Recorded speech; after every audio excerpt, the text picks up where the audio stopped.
our new national symbol, a red ribbon on his lapel. Wow. It was just so scary because people didn't survive. Right. You know, and I mean, we used to go home on a Friday and come back on a Monday and find out who died over the weekend. I don't know how to put this.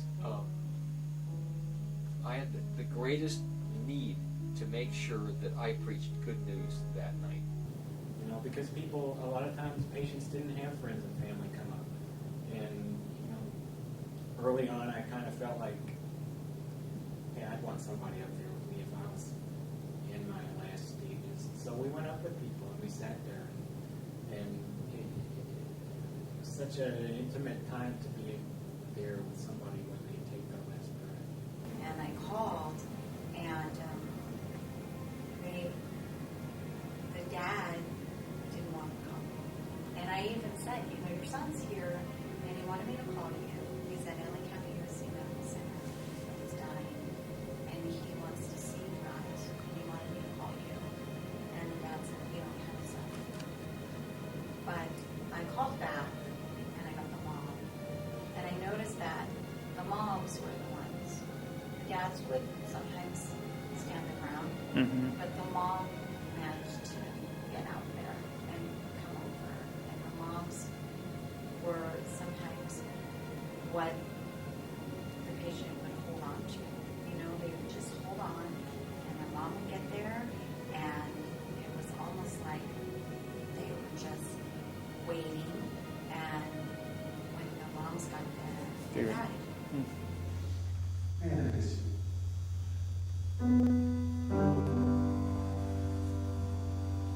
Look up, there's a banner of hope. Look out, there's a sea of hell. Los Angeles, a group of physicians and nurses at County USC Medical Center found themselves to be the first warriors in this epic struggle, setting the standard and defining the unknown. The work continues to this day. It was very frightening for me because I soon discovered that all of my patients had suicide kits. Things that I still do now that I did then, I hug people. You know, I give them hugs. And I wanted them to know that he was loved in the local community, that he'd made an important contribution, that he was very definitely a child of God, and that he was in God's safekeeping now. This is the 3rd anniversary of Hollywood Remembers. World AIDS Day is tomorrow, and tonight they emphasize the importance of education and awareness at Hollywood Lutheran Church. Gigi Graciette is there live. Gigi.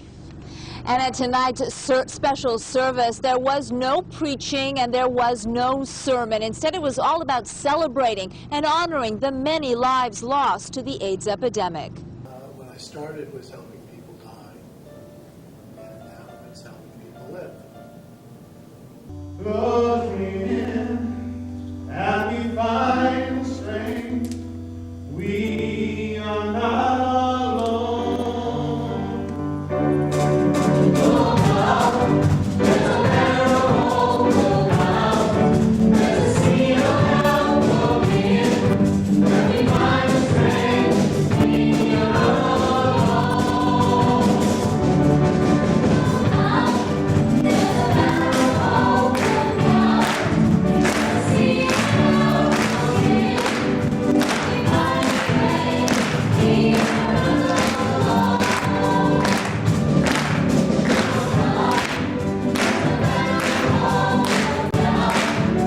Sister, who was a nurse, who had an accident in the operating room, a dear friend of mine in the 80s who died of AIDS.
The message is compassion. The message is caring for those who are around us, who may be facing enormous personal costs and enormous difficulties coping with HIV and AIDS.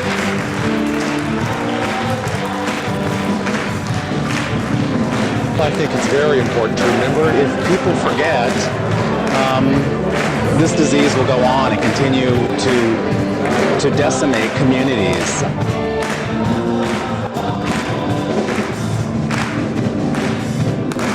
Until I remove any bit of stigma or any fear of the unknown, remove that away from it is going to do every bit of good.